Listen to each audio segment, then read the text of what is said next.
Hello, and welcome to Rabble Radio. It's Friday, December 19th, 2025.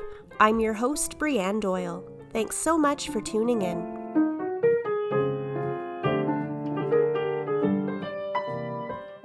rabble.ca shares with you the news of the day through a progressive lens. If you're curious about what's happening in Canadian politics, labor, the environment, and beyond, you've come to the right place.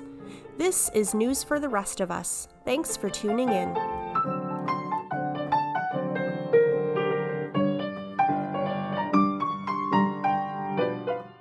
Well, folks, it has been a very eventful year in Canada, to put it simply. As Rabble editor Nick Seebruch and publisher Sarah Sahagian noted on last week's show, Canadian politics went through one of its most dramatic periods in recent memory, including a federal election that shaped the national conversation. And politics were only a part of the picture. Environmental challenges, major labor actions, and Canada's shifting role on the international stage all kept the news cycle moving. Throughout it all, Rabble's reporters and freelance writers worked to make sense of these developments on our site and here on the podcast. Today, we're sharing the last episode of Rabble Radio for 2025. And in the fashion of our last episodes of the past few years, we're highlighting some of our best interviews of this year on Rabble Radio. Will your favorite make it on the list? Be sure to let us know over social media which episodes spoke to you the most this year and who you're hoping to hear on Rabble Radio in the year to come. Without further ado, let's dive into the top interviews on Rabble Radio in 2025. On March 9th of this year, after Justin Trudeau's resignation, Mark Carney was elected leader of the Liberal Party and became Prime Minister. He immediately called a snap federal election for April 28th, and this election was dominated by debate over newly imposed U.S. tariffs and President Donald Trump's threats of annexation. The election resulted in a Liberal minority government under Carney. A week before Canadians headed to the polls, Nick Seebruch spoke with Charlie Angus, former NDP MP for Timmins James Bay, about the Resistance, a Canadian movement opposing Donald Trump, fascism, and rising threats to democracy. Here is a small clip of that conversation. The morning after the Trump election, I knew that everything had been upended. And I also felt that we really needed a frame, an analysis, a way of speaking about this to understand the historical significance of this moment.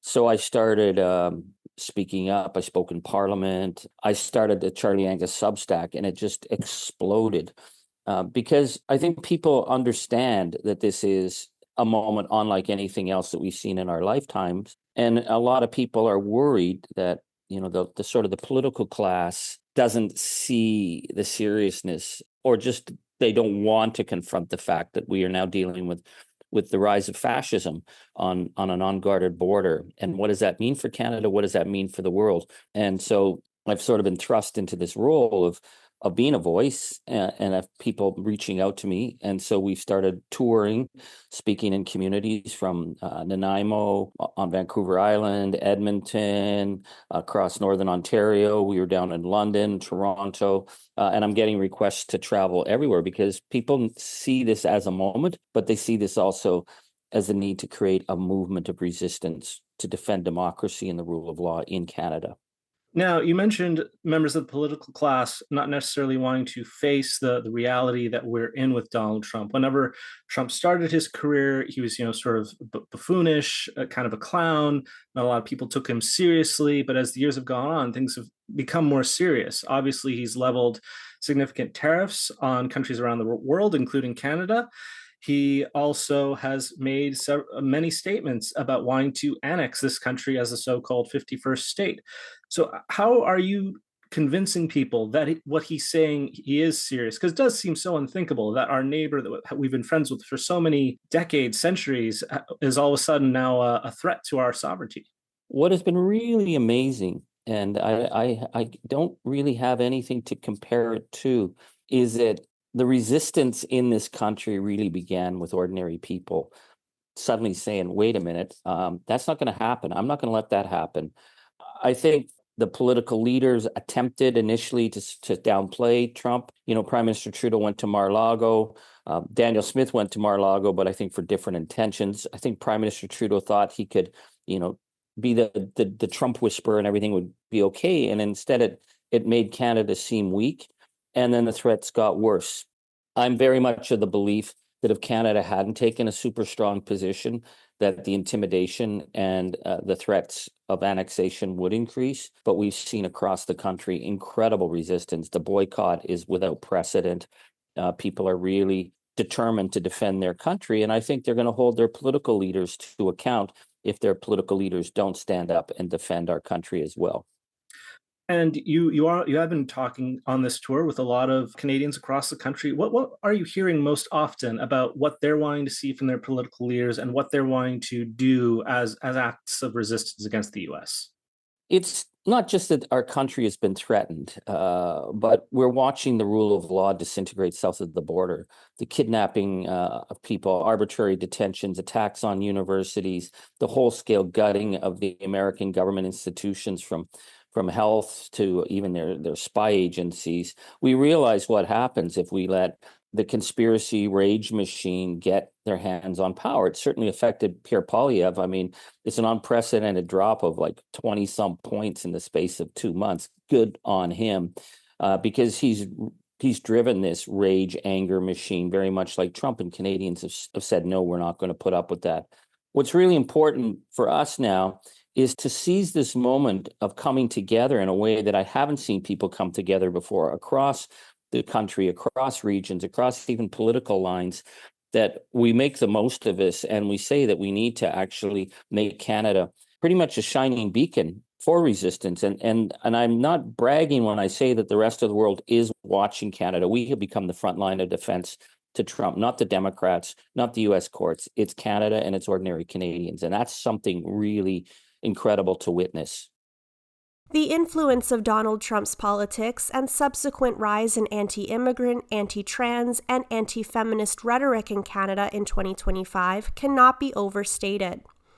This year for Pride Month, Nick Seebruch sat down with Devin Matthews, the head of programs at Rainbow Railroad, an organization dedicated to supporting 2S LGBTQIA+ folks across the globe, and Rama Essoulani, a newcomer to Canada originally from Morocco.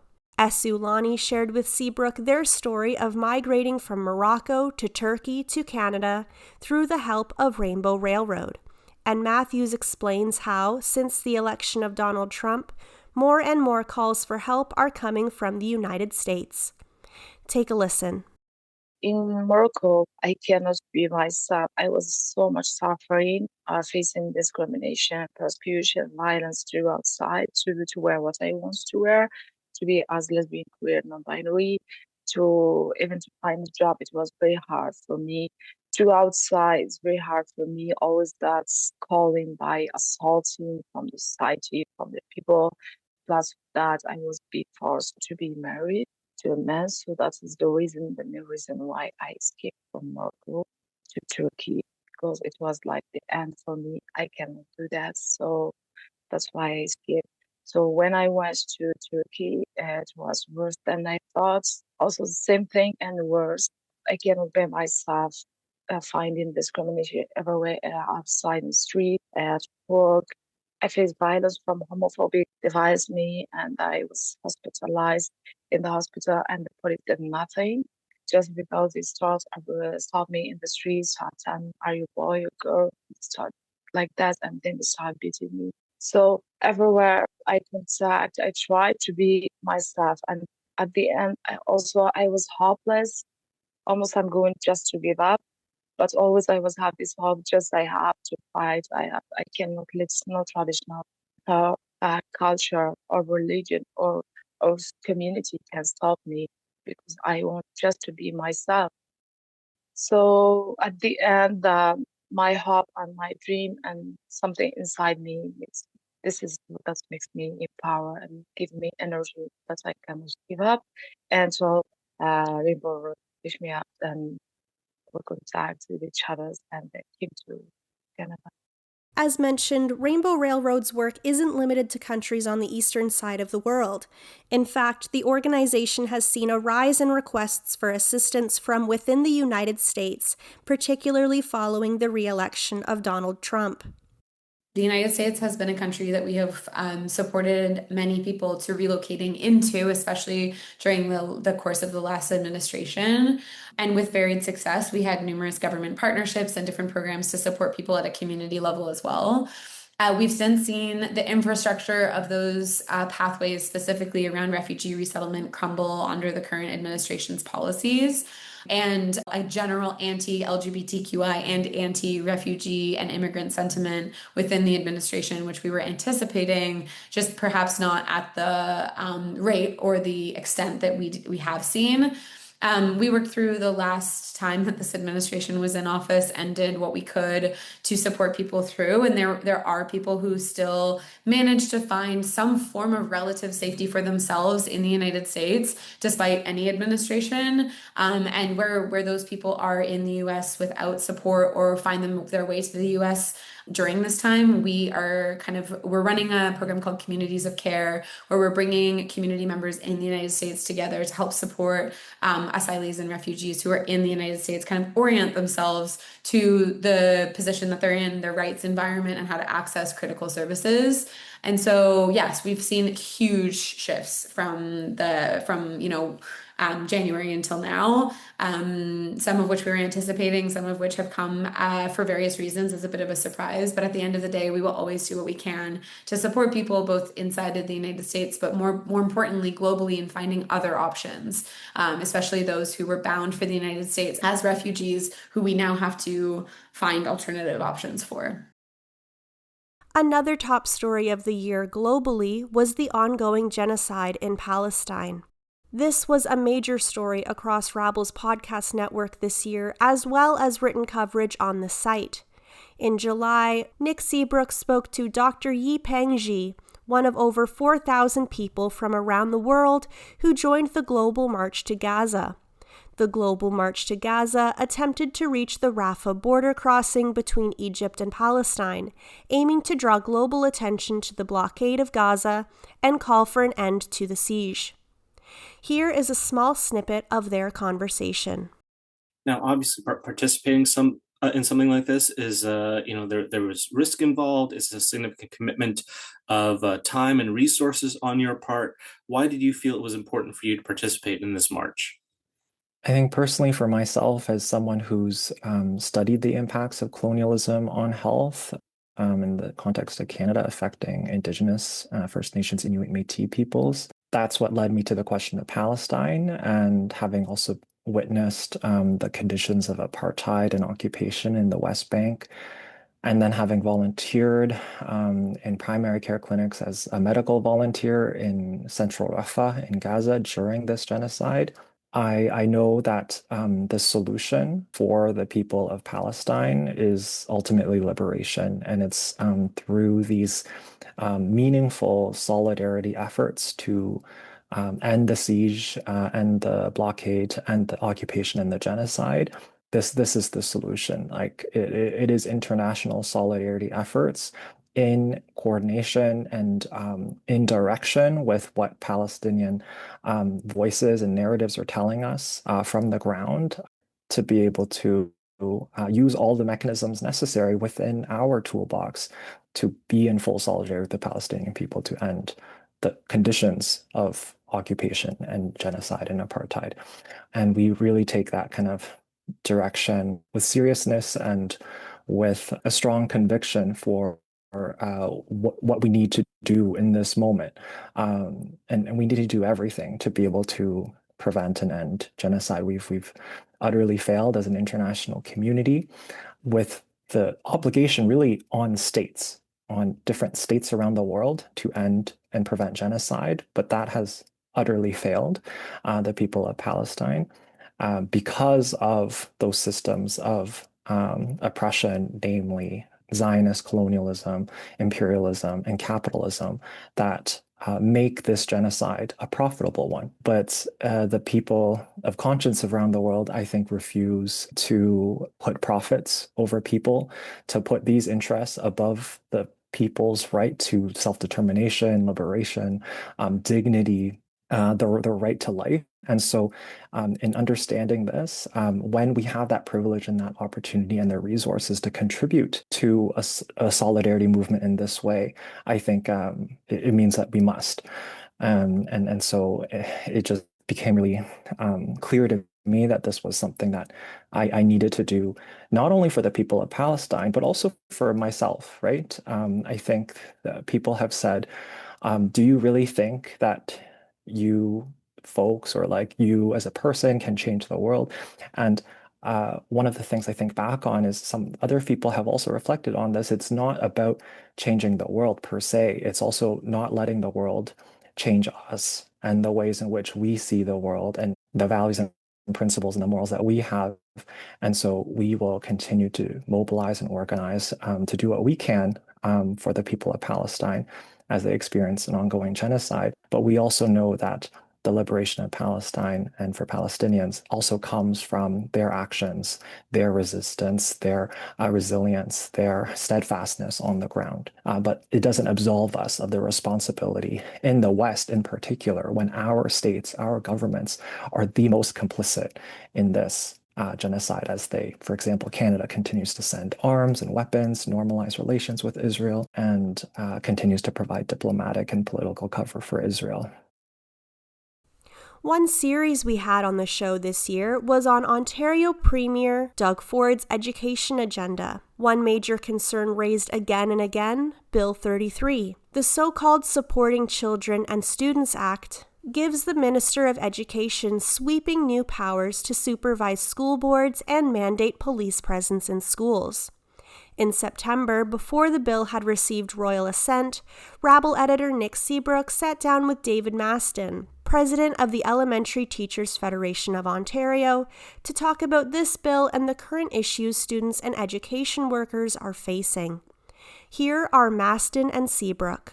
Our schools are struggling right now. They're struggling. There's not enough supports for our students that are most in need of those supports. We've got a lot of students for a variety of reasons that are struggling with mental health issues. And I don't want to get into that because it's very complicated, very deep. But the reality is our schools need to provide resources to help students reach their best, to provide an opportunity for every child to succeed. And some of our children are not succeeding right now.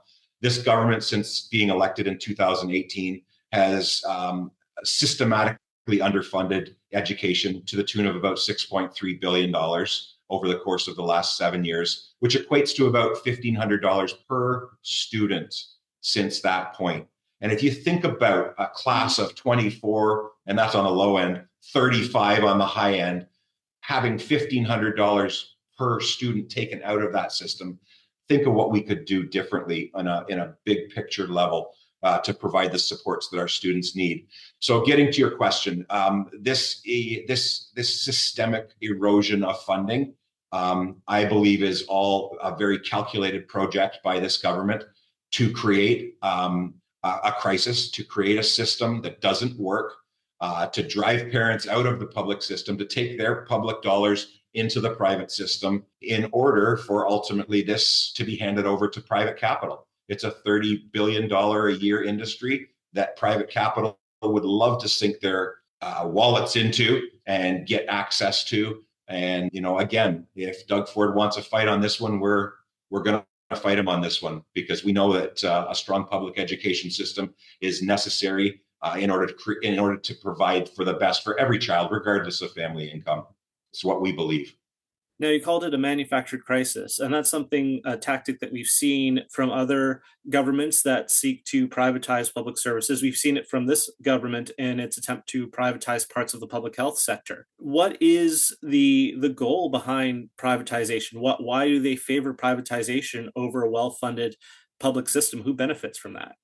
Yeah, I mean, I think there's a multi-step response to that. I think certainly this government, and I would suggest all conservative governments, they lead and they serve one constituency, and they serve the business class. So I do believe that there is that part of it. I also believe that depending on which conservative and how conservative the government is, there is an underlying desire to get government out of the lives of citizens. And that libertarian perspective where people should have the right to choose everything and government should be out of the way is a form of conservatism also in government. And I also believe that this government has a fundamental understanding or belief that if you don't have the means to provide a certain level of service to your family, to your children, then you shouldn't have access to high quality things. So I think there's a multi-step answer to this, but I have yet to meet a conservative government anywhere that doesn't try to erode public services, hand them over to private capital for a variety of reasons. I don't agree with any of those reasons because I do believe there are certain things that every individual should have access to at the same level, and education and healthcare are at the very, very top of those lists.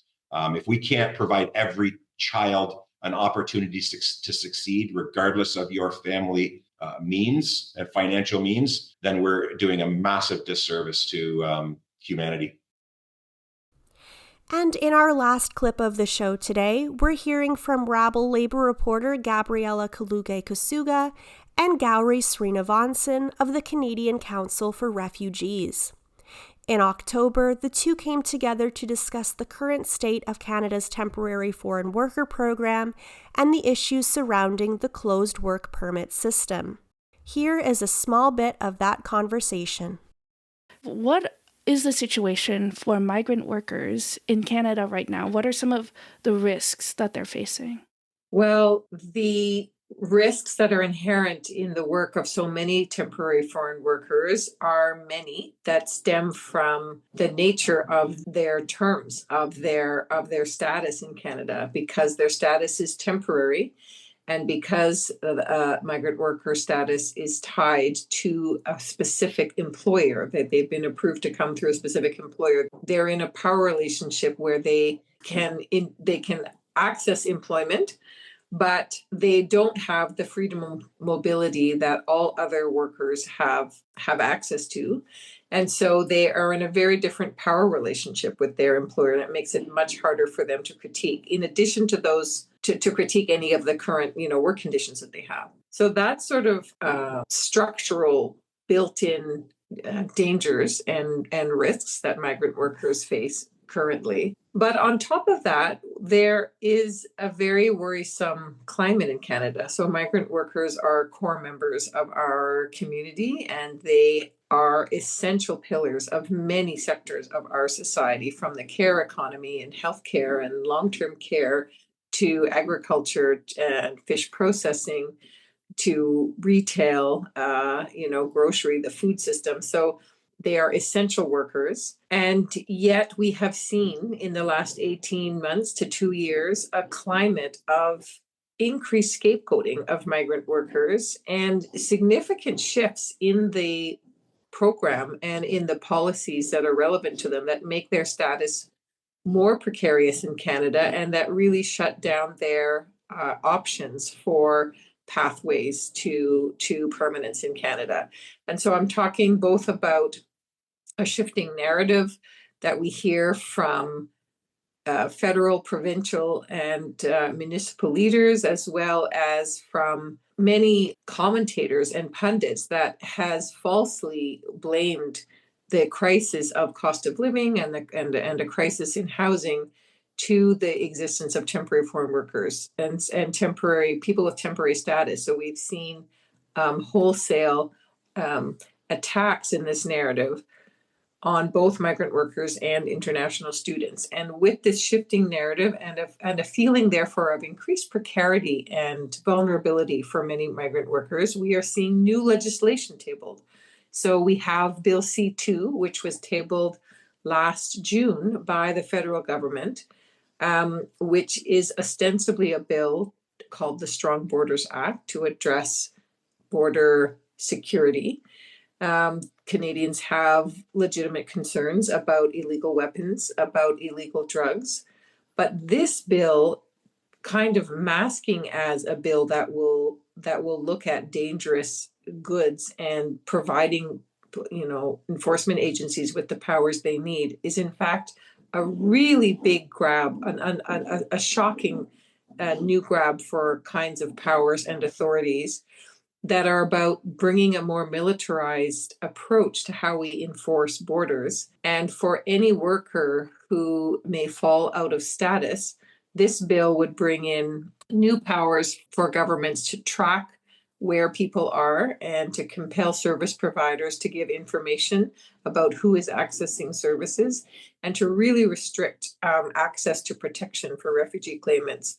And to generally provide a lot more budget and military power to CBSA for removals. So in this context, people with temporary status and or people who may be falling out of status soon because their work permits may not be renewed face increased fears for their safety, and ironically from a bill which is supposed to be about increasing safety for people in Canada. So we have great concerns about current trends, both in programs and legislation, but also in attitudes in Canada and what that means for people of temporary status in Canada, including this long-standing program of temporary foreign workers and what it means for their rights. What an amazing year of guest speakers and interviews on the show. If you'd like to revisit and listen to the full version of any of these episodes, be sure to visit rabble.ca/podcasts, Apple Podcasts, Spotify, or YouTube. And once you're done there, visit us on social media and let us know what interview stood out to you the most this year and what guest you hope to hear on Rabble Radio in the year to come. And that's it for Rabble Radio this week and this year. Thank you as always for tuning in.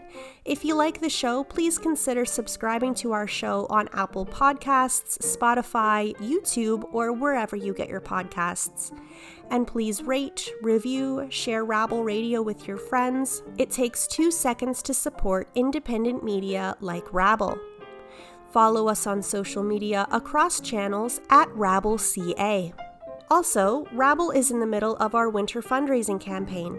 If you'd like to share some care this holiday season, please consider becoming a monthly donor or gifting a one-time donation to Rabble today by visiting rabble.ca/donate. Thank you to every single journalist, writer, activist, artist, and organizer who contributed to this year's content on rabble.ca. Thank you to Carl Narenberg for supplying the music. And finally, the biggest thank you to you for tuning in to Rabble Radio every single week this year. Rabble Radio will return on Friday, January 9, 2026. I'm Brianne Doyle, and I'll talk to you next year.